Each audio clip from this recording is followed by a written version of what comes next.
हे पाप तुम्हाला लय भयंकर फेडायला लागणार. मराठा समाजावर काही परिणाम होईल असं तुम्हाला वाटतं? समाजाने ठरवायचं. मी नाही, समाज जर मला उद्या बाजू सरक म्हणला एका मिनिटात बाजूला येतो, मला मोहच नाही कसलाच.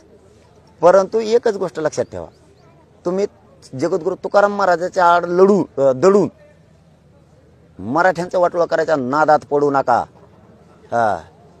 जगद्गुरु तुकाराम महाराजांच्या आड लपून तुम्ही आंदोलन संपवायचा प्रयत्न करू नका. तुम्हाला जे जे सरकारकडून मिळवायचं होतं ते मी मिळवून दिलं नाही, म्हणून तुकाराम महाराजांच्या आड दडू नका आणि आड दडून माझ्यावर आरोप करू नका, हे लक्षात ठेवा. हो, हे पाप तुम्हाला लय भयंकर फेडायला लागणार.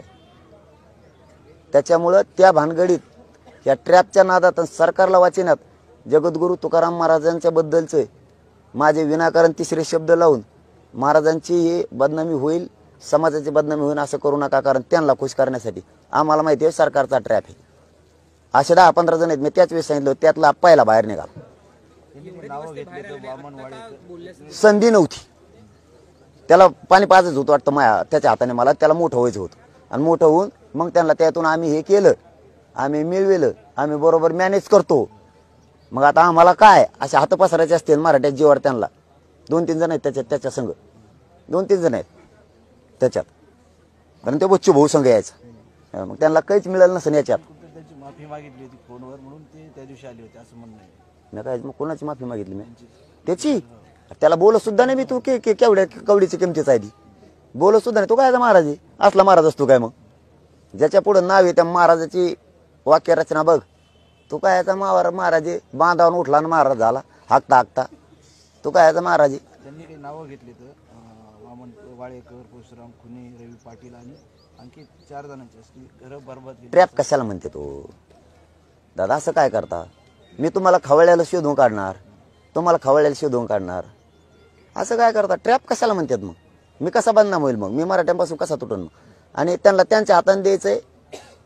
त्यांना मराठ्यांचा काय व्हायचं असं, त्यांना मराठ्यांचं काहीतरी व्हायचंय.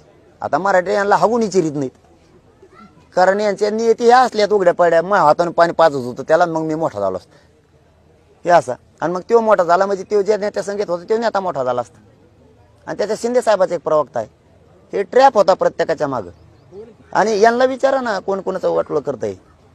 तू काय नाव घेतो, तू काय सापडितो? मला हे जवळ आले, हे ते माझ्यावर झालेला आरोप महत्वाचे नाहीत माझ्यासाठी. हे होणारच होते, फक्त हे रॅलीच्या अगोदर 2-4 दिवस होणार होते.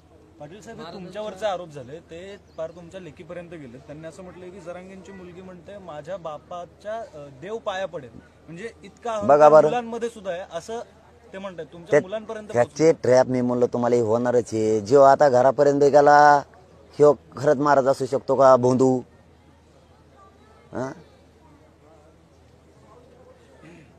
लोकांची खाजून खाणारे लोक, ही काय बाबा? मग महाराजांच्या नावाखाली राजकारण करणार असं वाटतं का तुम्हाला? खाजून खाणारा लोक त्यांचं महाराज नाही असला. मग आपण कसं 1 मिनिटात शब्द काढला, तुम्ही किती लगेच कानं धरले जगद्गुरूंच्या बद्दल.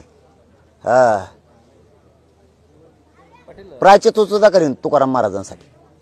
हो, 1 दिवसाचं मौन धरून प्रायचित सुद्धा करीन. हे सगळ्या स्वारींच्या अंमलबजावणी तुकाराम महाराजांसाठी काही पण जगद्गुरु तुकाराम महाराजांसाठी काही पण. फक्त त्यावेळेस मात्र गेला असन हे मोठ्या मनानं मी मान्य करतोय की ती परिस्थिती भयान असते.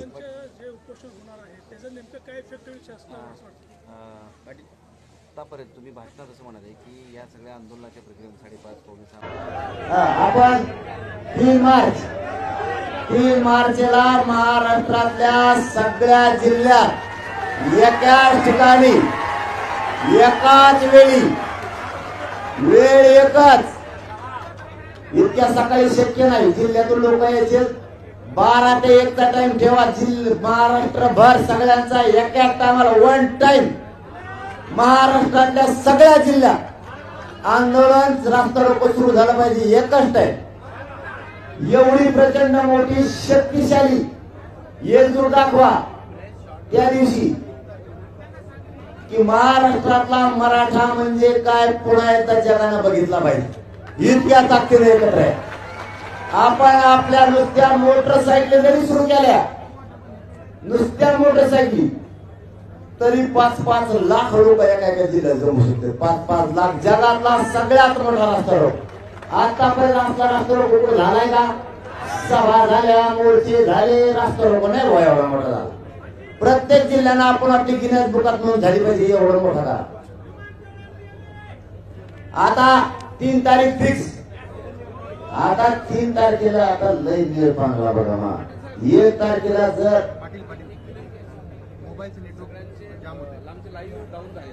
थोडं मोबाईल बंद हे करता का नेट बंद करता कोशिश करा. बसल्या बसल्या तो मी पुढचं बोलत आता पुढे काय तेवढं ट्रेलर झालं हे थोडं लांबला. आता हे जर 1 तारखेला आपण जर घेतला असता ना बरं का, म्हणजे सांगतो आता 3 तारीख ठरली फिक्स.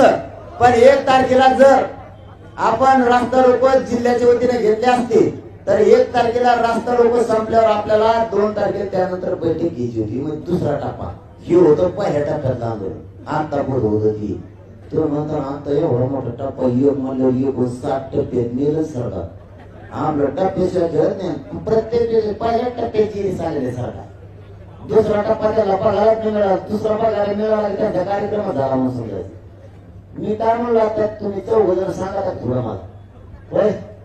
मी आता काय म्हणलो सांगा का. आता काय म्हणलो मी आता काय म्हणलो तुम्ही दोघं सांगा का काय म्हणलो मी आता. ऐकलंच नाही. गप्पा चालल्या होत्या कानात. ते दोघं हसत होते तिकडचे फॅनच्या हवाला कधी गार त्यांना ऐकायचंच नाही काय म्हणतंय कोण काय नाही. आणि मग परत पावसाळ्यावर माणूस म्हणून मी ऐकलं नव्हतं काय म्हणले. आपल्याला एवढं गांभीर्यानं विषय उन्हात तळपते धिलेकर बाहेर बघा इकडे उन्हात तरी हलायला तयार नाही. इतका गांभीर्यान विषय मराठा आरक्षण विषय सोपा नाही. आपल्या लेकराचं राज्यापासून केंद्रापर्यंत कल्याण होणार आहे. माय बापा हो गांभीर्यानं काय काही विषय ऐका. मी जीवाची बाजी लावून माझं मोठेपण सांगायला नाही बसत. इतका चिकाटीनं करतो मी हे. इतका चिकाटीनं माझे पाटणं थुट्टीत कोणी नाही करणार बरं. काही देणं घेणं नाही. हात पुसले हात ओले झाले मध्ये पोट भरलं मग चला आपल्याला आपल्या जातीच्या लेकराचं पोट भरायचं. त्यांना मोठ करायचं. हे लागलो कुरकुर करायला मोबाईल हे दुसरं आहे का. माझं सगळं हे काय उगत बोधले जातो का मी हे बघ बोधले तो काय नाही बघा. ही काढा बंद पडायला लागला की काढा काढलेला मला बघ तुला काय करायचं बोधले काय असेल तुला लय वेळा सांगितलं महिन्यात लावून याचा वाडा याचा वाडा तुला काय करायचं बोधले काय तर कोण निघाला बघितलं का तुला टप घेतोय काय तू असं मग ऐकून टप कशी आणि त्याची रील बनवून टाकली तिने. रील बनाय तू होईल तरी का रे खासड झालं तो पुरा तरी तू रील बनली तुमची रीलच बनवून टाकली ती. बोलतोय काय बोलतोय बघा आणि कागदावर काय काय आणि दिसा ना त्याच्या मागण्याला बघितलं बाहेर काही.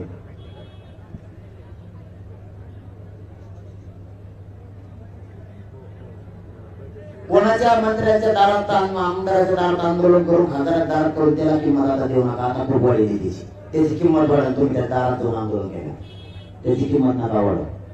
आता